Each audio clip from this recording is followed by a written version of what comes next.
오늘 말씀은 요한복음 19장 17절에서 30절의 말씀입니다. 요한복음 19장 17절에서 30절 우리 같이 한 목소리로 읽습니다. 시작.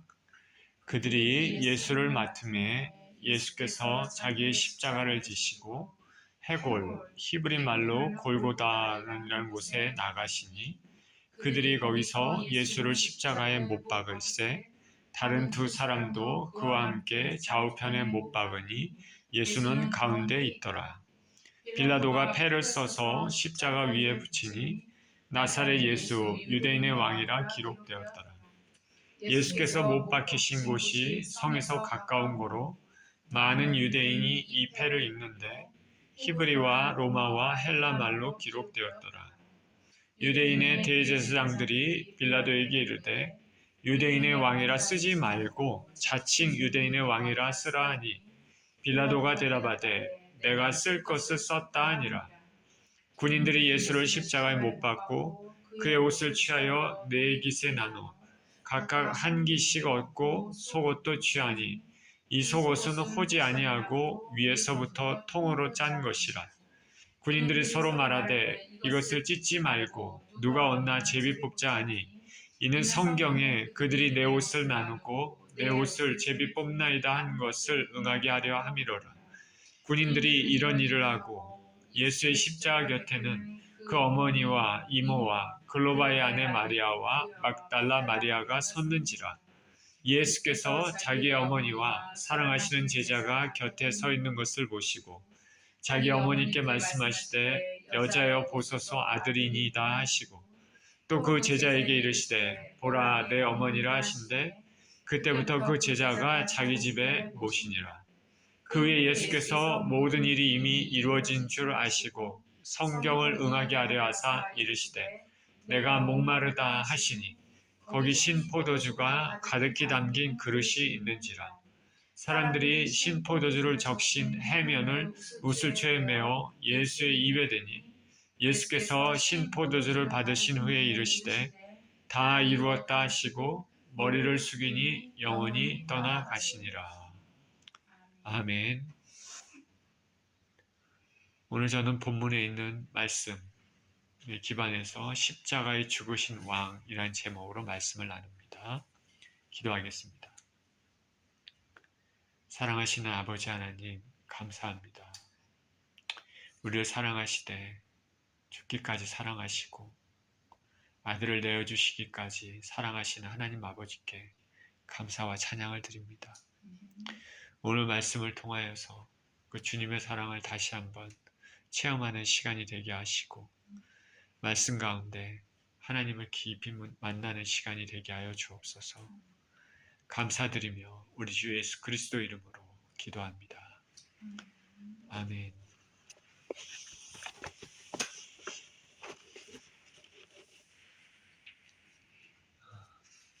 아담과 하와가 선악과를 따먹고 죄를 지어서 인류에게 죄가 들어온 이후에 하나님께서는 가죽 옷을 입히셔서 아담과 하와의 부끄러운 곳을 감추게 해주셨습니다. 이들이 선악과를 따먹기 전에는 부끄러운 줄을 알지 못했습니다. 근데 따먹은 이후로는 자신들의 눈이 밝아져서 즉시 벗은 줄을 알았습니다. 창피하니까 무화과 나무 잎을 엮어서 치마를 하였다라고 성경은 말합니다. 이 하나님께서는 아담과 하와를 위해서 가죽옷을 지어 입히셨습니다. 이 가죽옷을 지어서 입히기 위해서는 동물을 잡아야 됩니다. 필연적으로 피가 날 수밖에 없습니다. 아담과 하와는 동물의 희생으로 그 자신들의 부끄러움을 감출 수 있게 되었습니다. 이것을 원시 복음이라고 사람들은 부릅니다. 성경은 말합니다. 피 흘림이 없이는 죄 사함이 없느니라. 피 흘림이 없이는 죄사함이 없느니라. 그만큼 죄가 얼마나 중요한 의미를 가지고 있는지 말하고 있습니다. 우리 주 예수 그리스도께서는 하나님의 영원하신 뜻에 따라서 영원전부터 인류의 죄를 위해서 희생당하실 어린 양으로 정해지셨습니다. 그리고 그 목적을 위해 하나님이 정하신 때 이 땅에 오셨습니다. 공생의 기간 중에 하늘나라의 복음을 선포하셨습니다. 지금으로부터 약 2000년 전에 이 땅에 오신 예수님, 그 목적은 오직 하나입니다. 하나님의 어린 양으로 인류의 죄를 지시기 위해, 저와 여러분들의 죄를 담당하시기 위해 십자가에서 죽으시는 것이었습니다.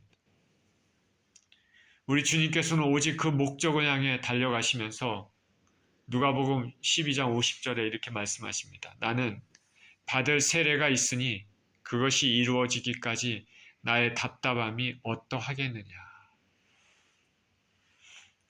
여기서 말하는 세례는 십자가의 죽으심을 의미합니다.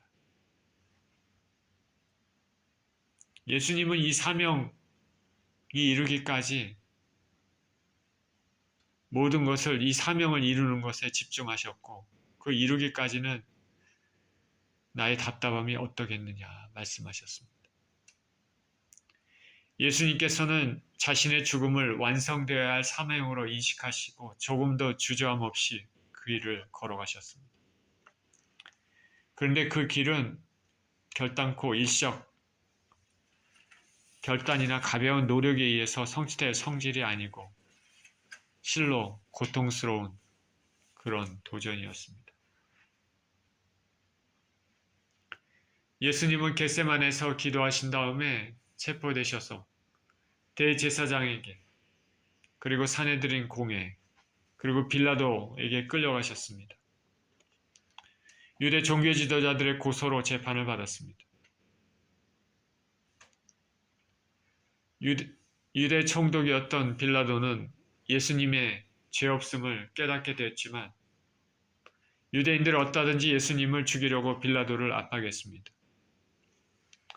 이에 빌라도는 예수님에게 채찍으로 형벌을 가함으로써 채찍에 맞으신 처참한 모습의 예수님을 사람들에게 보여줌으로써 예수님을 석방하려 했습니다.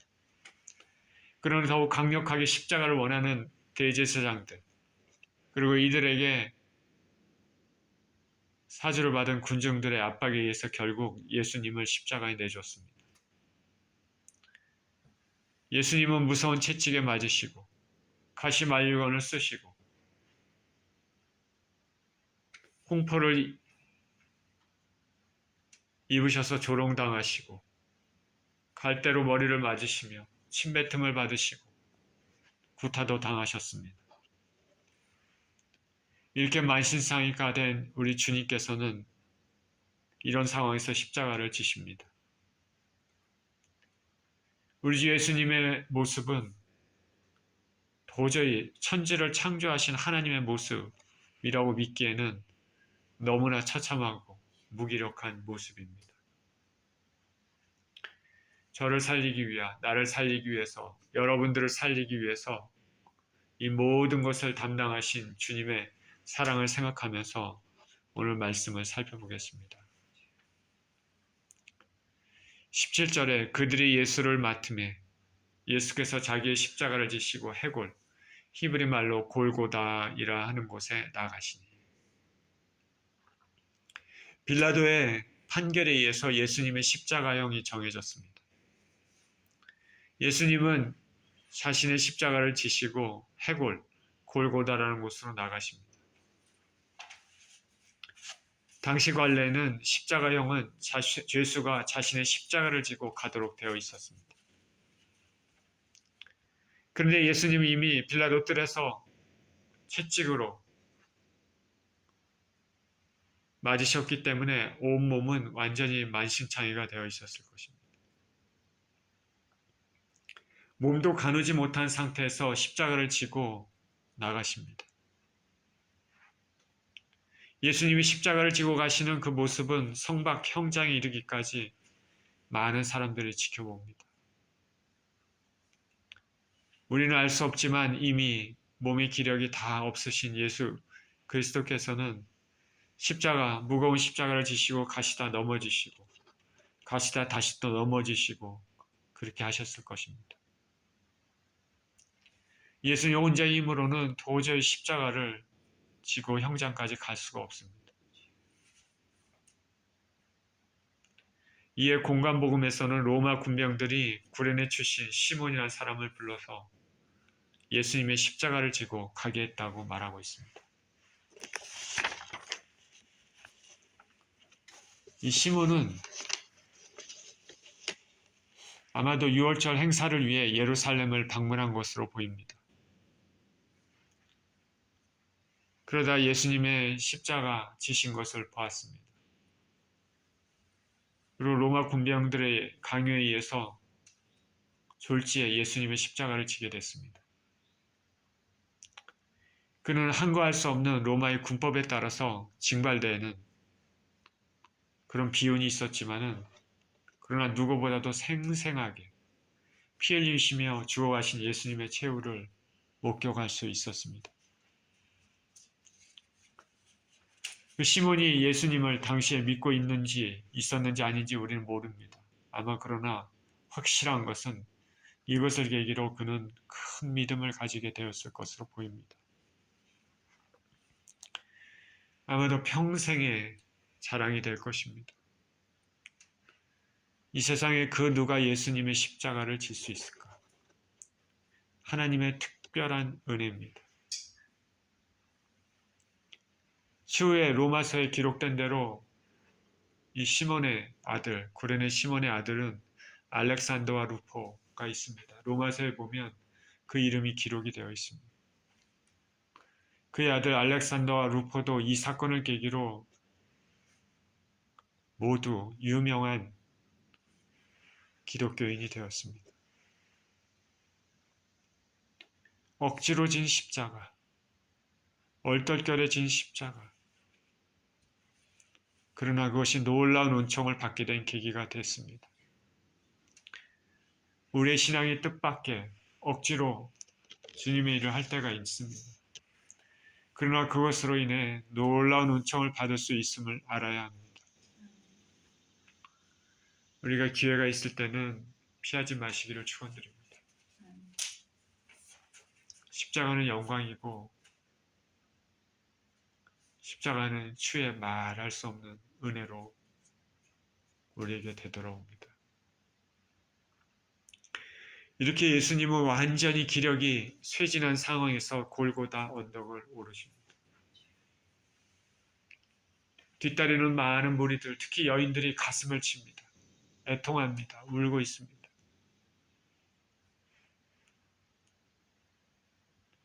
예수께서 가시는 곳곳마다 하늘나라의 복음을 전파하시고 굶주린 자를 먹이시며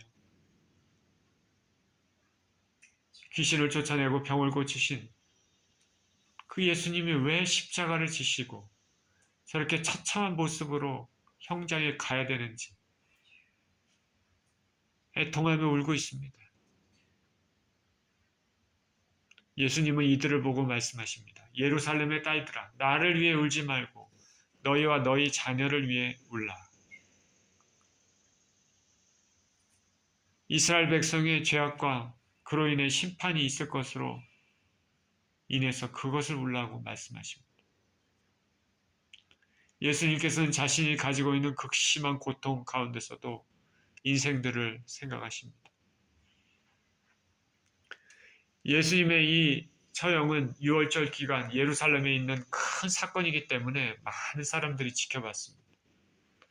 이렇게 주님은 골고다 언덕을 오르십니다. 한 걸음 한 걸음 오를 때마다 피와 땀이 흘러내립니다. 한 발자국 한 발자국. 저와 여러분은 주님의 고난을 가볍게 생각하면 안 될 것입니다. 18절에 그들이 거기서 예수를 십자가에 못 박을세 다른 두 사람도 그와 함께 좌우편에 못 박으니 예수는 가운데 있더라. 그렇게 해서 골고다 언덕에 도착했습니다. 군병들은 십자가를 내려놓게 합니다. 그리고 예수님을 그 십자가 위에 눕힙니다. 못을 받기 위해서 예수님의 양팔을 힘껏 늘려잡습니다. 그리고 손에 대못을 박습니다. 조그만 못이 아닙니다. 대못입니다. 성인의 신체를 고정시키려면 대못이 필요합니다. 대못을 받는 그 망치 소리 한 번 한 번에 손에 피가 터져 나옵니다. 주님께서는 고통 때문에 몸부림치실 것입니다. 그렇게 양손에 못을 박고는 이제 다리에도 못을 박습니다. 이렇게 예수님을 십자가에 못 박은 후에 십자가를 세웁니다. 그리고 예수님 좌우에 다른 두 범죄자도 십자가에 못 박혀 세워졌습니다. 이사야서 53장 12절은 이렇게 말합니다. 그러므로 내가 그에게 존귀한 자와 함께 몫을 받게 하며 강한 자와 함께 탈취한 것을 나누게 하리니 이는 그가 자기 영혼을 버려 사망에 이르게 하며 범죄자 중 하나로 헤아림을 받았음이니라. 그러나 그가 많은 사람의 죄를 담당하며 범죄자를 위하여 기도하였느니라. 예수님은 좌우에 다른 범죄자와 함께 십자가에 못 박히심으로써 범죄자 중 하나로 헤아림 받았습니다. 마태복음에서는 예수님이 못 박히신 시간이 제3시경 말합니다. 유대인의 시간표대로 기록한 것으로 보이는데 이는 오늘날의 오전 9시, 아침 9시경입니다. 이렇게 아침 9시에 예수님을 십자가에 못 박았습니다. 19절입니다. 빌라도가 패를 써서 십자가 위에 붙이니 나사렛 예수 유대인의 왕이라 기록되었더라. 예수께서 못 박히신 곳이 성에서 가까운 고로 많은 유대인이 이 패를 읽는데 히브리와 로마와 헬라 말로 기록되었더라. 빌라도가 패를 써서 예수님 십자가 위에 붙였습니다. 처형되는 죄수의 제목을 밝히는 내용의 패를 목에 걸거나 가슴에 매달고 형장에까지 가서 십자가를 세운 후에 그 죄패를 머리에 맨다는 것, 이것이 로마 처형법상 한 관례였다고 합니다. 그 패에는 뭐라고 써있냐면 나사렛 예수 유대인의 왕이라 이렇게 썼습니다. 빌라도가 쓴 것이죠. 나사렛 예수 유대인의 왕이라. 빌라도가 왜 이렇게 썼습니까? 이렇게 씀으로써 유대인들의 처지, 그리고 그들 간에 서로 미워하는 것들, 그런 것을 어떻게 보면 조롱한 것이죠. 유대인의 왕이라 하고 그 죄패를 쓴 거니까. 유대인의 왕을 유대 종교 지도자들이 사형에 넘겨준 것이죠. 그리고 유대인들의 독립에 대한 열망도 못 오겠습니다. 각 지방에서 오는 많은 순례자들이 읽을 수 있도록 히브리와 로마 헬라 말로 기록됐습니다. 히브리 유사한, 즉 아람어가 유사한데 이 당시 유대인들이 흔히 쓰는 언어고, 헬라어는 로마 제국에 살던 사람들이 보편적으로 쓰는 언어입니다. 국제적인 언어죠. 라틴어, 로마어는 로마의 공식 언어입니다. 이런 언어를 가지고 그렇게 순례자들이 읽을 수 있도록 그렇게 썼습니다. 빌라도는 조롱의 차원으로 썼지만 역설적으로 예수님이 유대인의 왕이라는 진리를 고백하는 것이 되었습니다.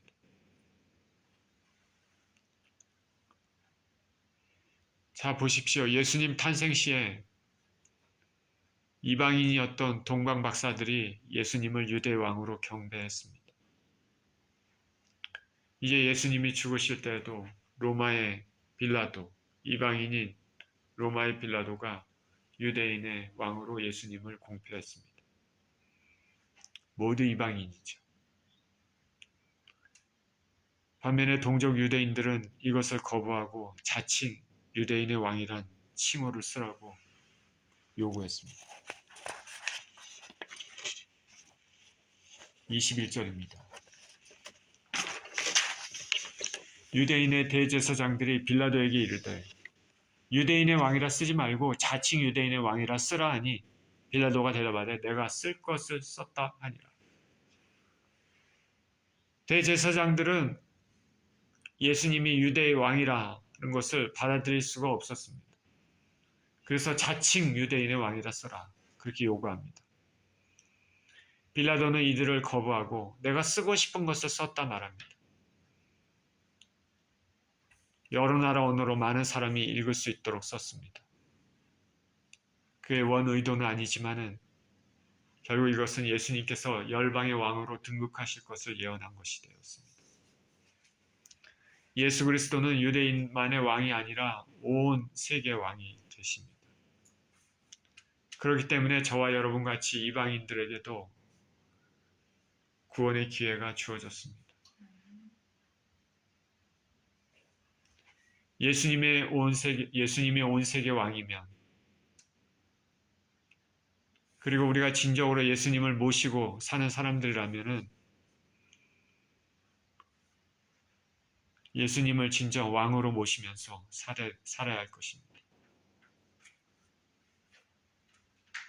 저와 여러분의 삶에 있어서 지금 누가 왕입니까? 저와 여러분의 삶에 있어서 지금 누가 왕입니까? 내가 왕입니까? 예수님이 왕입니까?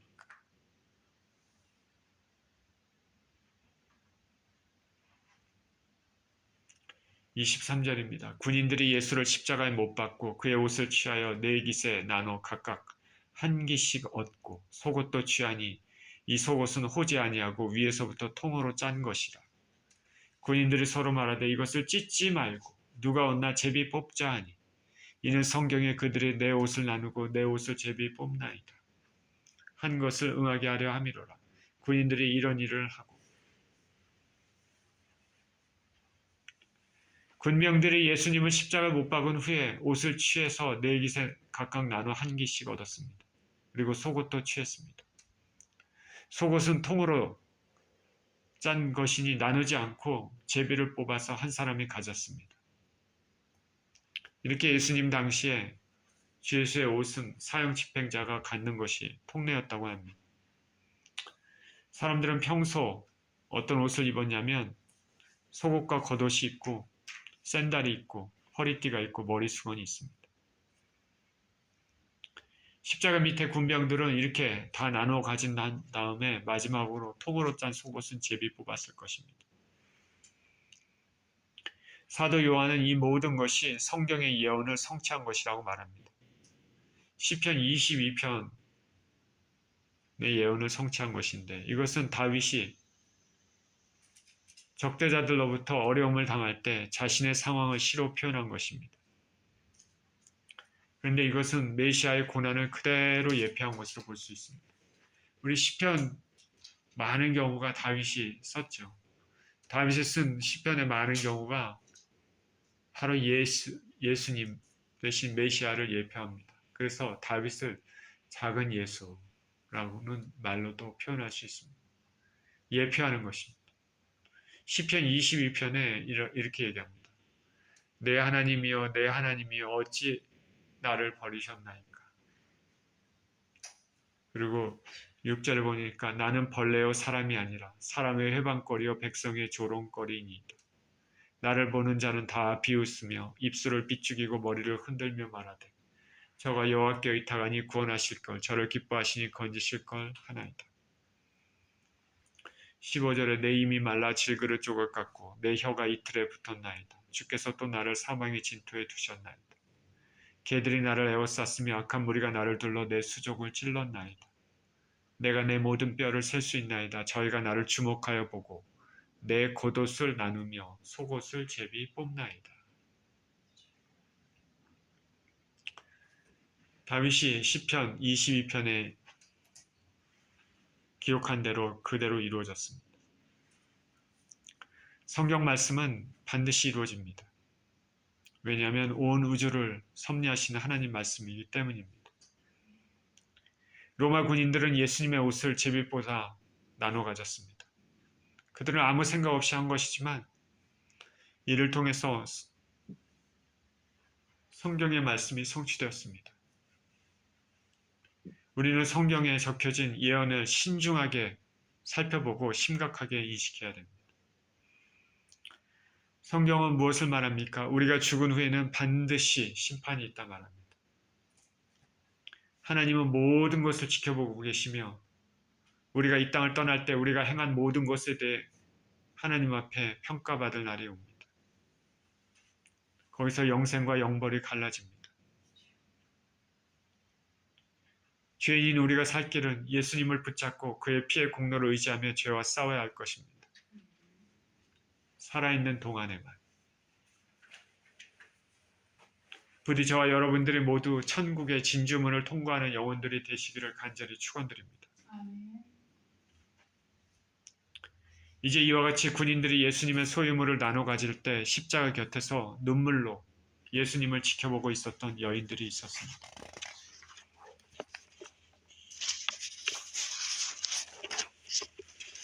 25절입니다. 예수님의 십자가 곁에는 그 어머니와 이모와 글로바의 아내 마리아와 막달라 마리아가 섰는지라.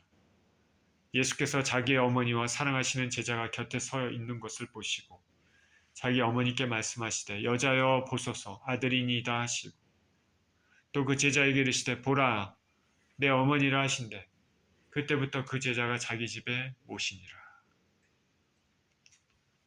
예수님의 십자가 곁에는 마리아, 이모, 글로바의 아내 마리아, 그리고 막달라 마리아가 서 있었습니다. 험악한 군병 네 사람이 예수님의 옷을 제비 뽑는 그 순간에 갸냘픈 여인 네 사람이 안타까움과 눈물 속에 예수님을 바라보고 있습니다. 그 어머니 마리아가 있었고 이모가 있습니다. 이모. 여기서 이모라고 얘기한 여인은 세베대의 아들들의 어머니인 살로메입니다. 이모는 살로메죠. 살로메가 누구냐면 세베의 아들들은 야고보와 요한이죠. 즉 야고보와 요한의 어머니입니다. 그 살로메죠. 이 살로메는 예수님의 이모였습니다. 다시 말하면 예수님과 요한과 야고보는 어떻게 되죠? 친척관이죠. 사촌관입니다. 그래서 그 어머니와 이모가 있었고 그 옆에 또 글로바의 아내 마리아가 있었다고 합니다. 글로바의 아내 마리아가 나오는데 그녀는 누구냐면 야고보와 요새의 어머니 마리아라고 다른 복음에서는 써 있습니다. 즉 작은 야고보와 요새의 어머니입니다. 작은 야고보, 성경 12제자 중에 야고보가 있죠. 요한의 형제 야고보가 있고 그리고 또 작은 야고보가 있습니다. 몸이 왜소했는지는 모르겠습니다. 작은 야고보. 작은 야고보는 12제자 중 한 사람인 알페오의 아들 야고보입니다. 그렇다면 성경에 나오는 글로바가 곧 알페오인 셈입니다. 그리고 막달라 마리아가 있습니다. 막달라 마리아는 누가복음에서는 일곱 귀신이 나간 여인이라 말했습니다. 일곱 귀신이 들었던 처참한 삶에서 예수님의 은혜로 새 삶을 얻은 여인입니다. 그 예수님의 은혜가 얼마나 감사하겠습니까? 그 은혜에 감사해서 예수님 공생 기간 예수님께 헌신하고 살았으며 예수님 승천 이후에도 제자들과 함께 주의 일에 힘썼던 믿음의 여인입니다. 초기 기독교 교회에 잘 알려진 인물입니다. 제자들은 두려움으로 도망간 상황에서 갸냘픈 여인들은 예수님 곁을 지키고 있습니다. 이들의 믿음이 얼마나 귀한 것인가 생각하게 해줍니다. 4명의 여인, 제가 바라고 원하기는 여러분들도 이 4명의 여인과 같은 믿음을 가지시기를 축원드립니다. 얼마나 귀하고 귀한 믿음들일까. 이 여인들은 갈릴리에서 와서 자기들의 소유로 제자들과 예수님의 쓸 것을 도왔고 천국 복음을 듣기 위해서 예수님을 따라다니곤 했습니다. 실로 예수님에 대한 그들의 헌신적 노력과 사랑은 죽음도 불사하는 것이고 예수님의 마지막 예루살렘 여정에도 함께 했습니다. 그녀들은 이 같은 사랑으로 모든 두려움을 극복하고 처절한 예수님의 최후를 타는 가슴으로 지켜봤습니다. 이 여인들은 예수님에 대한 숨은 봉사자들이고 예수님의 생과 사에 조용한 그러나 중요한 증인들이 되었습니다. 예수께서 부활하시고 첫 번째 나타나신 것이 여인들에게 나타났다는 것은 사실 의미심장하죠. 예수님께서는 십자가에 달리시면서 어머니 마리아와 사랑하시는 제자, 즉 요한이 곁에 있는 것을 보고 말씀하십니다. 여자여 보소서 아들이니이다. 즉 옆에 있는 제자 요한에게 아들이라고 말씀하시는 것입니다. 그리고 제자 요한에게 말씀하십니다. 보라 내 어머니라. 이 말은 예수님이 죽으신 후 장남으로서 남겨진 어머니 마리아를 제자 요한에게 맡기는 것입니다. 예수님의 동생들 있지 않습니까? 야고보와 또 시몬도 있고 유다도 있고 있을 텐데 이들은 이 당시에 우리 잘 모르지만 예수님을 육신의 예수님으로만 알고 믿지 않았던 것으로 보입니다. 주님은 마지막 순간에 12제자 중 유일하게 자신 앞에 있는 요한에게 예수님 어머니 마리아를 부탁했습니다. 장남으로서 인생에 해야 할 도리를 버리지 않으시고 끝까지 이루십니다. 십계명 제옥의 계명인 부모 공경에 충실했습니다. 이 일 이후부터 요한이 마리아를 어머니로 모시고 삽니다. 주님은 십자가에서 새로운 가족 공동체를 창조하십니다. 혈과 육으로 부모와 자녀가 되는 가족을 넘어서 십자가를 통해서 서로 어머니와 아버지로 섬기고 아들과 딸처럼 돌보는 영적 가족을 만드셨습니다. 오늘날 교회 공동체가 어떻게 돼야 되는지 말씀하고 있는 것이라 알 수 있습니다.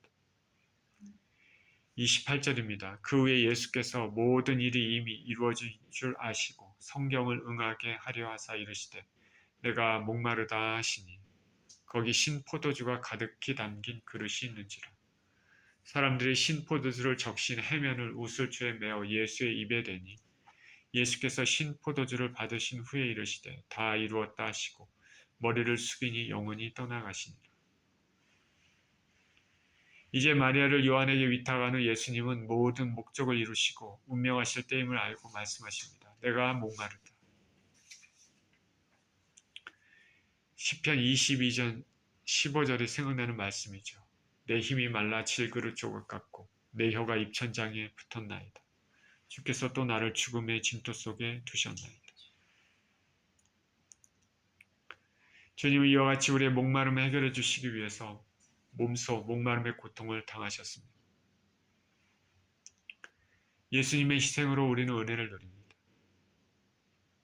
예수님은 친히 목마름을 느끼시면서 우리에게는 생수를 주셨습니다. 그런데 사실 우리들은 우리 자신의 육신의 목마름을 더 많이 생각하고 이를 해결하려고 부끄러운 삶을 살 때가 많습니다. 돈이 적어서 목마르고 사고 싶은 것, 먹고 싶은 것, 보고 싶은 것, 즐기고 싶은 것이 많아서 목마릅니다. 세상 욕심에 목마르죠. 진정 주님의 백성들은 하늘나라의 일에 하나님의 뜻에 목마르야 되겠죠. 우리 주님께서 목마르다. 예수님께서 목마르다 하시니 사람들이 신포도주를 적신 해면, 스펀지 같은 것을 우슬초에 매서 예수님의 입에 대었습니다. 마태복음 27장 34절에서는 예수님께서 골고다에 막 도착하셨을 때 쓸개를 탄 포도주를 주었다. 근데 거부했다는 말이 있습니다. 그때 이 포도주는 고통을 줄이기 위한 진통의 역할을 하는 포도주였습니다.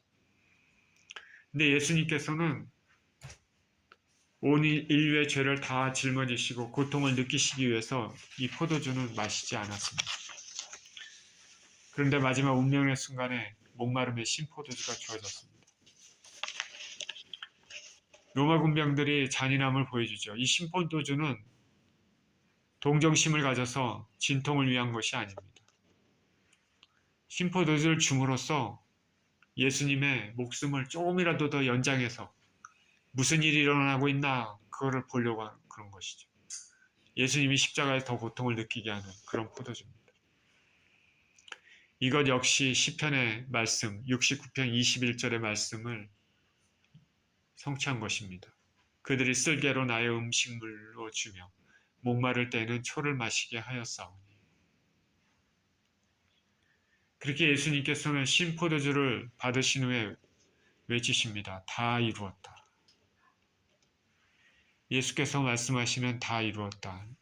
이 세상에 누가 운명할 때 다 이루었다고 말하는 사람 있겠습니까? 예수님만이 하실 수 있죠. 다 이루었다. 예수님의 목적이 분명히 드러난 말입니다. 그리고 머리를 숙이시고 영원히 떠나가셨습니다. 이 영원히 떠나갔다라는 이 말의 헬라어 언어를 보면 이것이 수동태가 아니라 능동태 형태를 가지고 있습니다. 즉 자발적으로 죽음에 이른 것입니다. 다시 말해서 예수님의 생명은 그 누구도 빼앗을 수 없고 예수님 스스로만 포기할 수 있는 것입니다. 능동태형입니다. 어거스틴이라는 사람은 다음과 같이 묘사합니다. 예수 그분은 당신이 원하셨기 때문에 원하시던 때 원하시는 대로 떠나가셨다. 다 이루었다. 오직 주님은 이 순간을 위해 달려오셨습니다. 이 순간을 위해 목수의 아들로 태어나시고 성장하시고 때가 돼서 하늘나라 말씀을 전파하시고 고난당하시고 십자가에 죽으셨습니다. 오직 이 순간을 위해 애타하시며 참으셨습니다. 그리고 그 모든 목적을 이루시고 운명하셨습니다. 이와 같이 주님은 오직 아버지의 뜻을 이루시는 곳에 온 삶을 들였으며 십자가에 운명하시면서 그 모든 사명을 마치셨습니다. 이 사건으로 인해 인류는 은혜의 시대에 접어들었습니다. 죄로 인해 죽을 수밖에 없던 죄인들이 우리 대신 죽으신 주님으로 인해 죽음을 피할 수 있게 되었습니다. 그 예수님으로 인해 아버지 하나님께 직접 다가설 수 있는 은혜도 입었습니다. 이렇게 예수님이 죽으심으로 성소와 지성소를 가로막았던 휘장도 위에서 아래로 찢어졌습니다. 그러니 이전에는 대제사장들만 1년에 한 번씩 들어갔던 지성소를 이제는 우리들도 들어갈 수 있는 것입니다. 주님은 이와 같이 다 이루셨습니다. 당신의 전부를 내어주심으로써 하나님 뜻을 성취하셨습니다. 우리는 십자가를 통하지 않고는 그 누구도 하나님 일을 할 수 없고 이룰 수도 없다는 것을 알아야 됩니다. 우리 믿는 자들은 주님의 십자가 없이는 아무 일도 할 수 없습니다. 우리 주님을 따르는 참 제자들은 각자에게 주어진 십자가를 주고 주님의 일을 이루어야 됩니다. 주님이 다 이루었다 말씀하신 것처럼 우리가 이 세상을 떠날 때 우리도 다 이루었다 라고 말을 할 수 있으면 얼마나 좋겠습니까? 저 여러분의 십자가가 무엇일까? 주님이 이 땅에 살도록 허락하시고 이 땅에서 저와 여러분 각자에게 원하시는 삶의 목적이 무엇일까? 아무 생각 없이 이 땅을 살다가 무엇 하나 주님 앞에 내세울 것도 없이 산 인생은 참으로 허무한 인생입니다. 우리는 우리의 삶의 목적을 알고 나에게 주신 십자가가 무엇인지 기도하며 이루어야 될 것입니다. 하나님 아버지께서 내게 주신 목적이 이 땅에서 다 이루어지기를 원합니다. 이런 기도가 우리의 기도가 되어야 되겠죠. 주님이 저와 여러분을 이 땅에 태어나게 하셨으며 저와 여러분을 통해서 주님께서 원하시는 그 목적이 있을 것인데 그 목적을 이루는 삶이 가장 귀한 삶이고 고귀한 삶입니다. 주님의 죽으심을 본받아 하나님이 이 땅에 나를 살게 하신 목적을 이루는 삶을 사시는 저와 여러분 모두 되시기를 예수 그리스도 이름으로 축원드립니다. 기도하겠습니다. 하나님 아버지 감사합니다. 우리 주님께서는 하나님 아버지의 영원하신 뜻을 따라 죄인된 우리를 살리기 위해서 그 부끄러움과 말할 수 없는 고통과 죽음의 십자가를 지시고 십자가에서 운명하셨습니다. 다 이루었다 말씀하십니다. 오직 그것을 위해서 이 땅에 오시고 이 땅을 떠나셨습니다. 하나님 우리 아버지, 주께서 우리들을 위하여 우리를 향하여 아버지 이 땅에 나게 하신 목적들, 그 목적을 아버지 하나님 우리가 잘 알고 어떻게 하면 하나님의 뜻을 이루어질까 생각하며 이 땅을 살아갈 수 있는 인생이 되게 해주셔서 이 땅을 떠날 때 하나님 우리 아버지 이 목적을 이루는 삶을 아버지 하나님 그렇게 완수하며 이 땅을 떠날 수 있는 우리 모두 될 수 있도록 축복하여 주옵소서. 감사드리며 우리 주 예수 그리스도 이름으로 기도합니다. 아멘.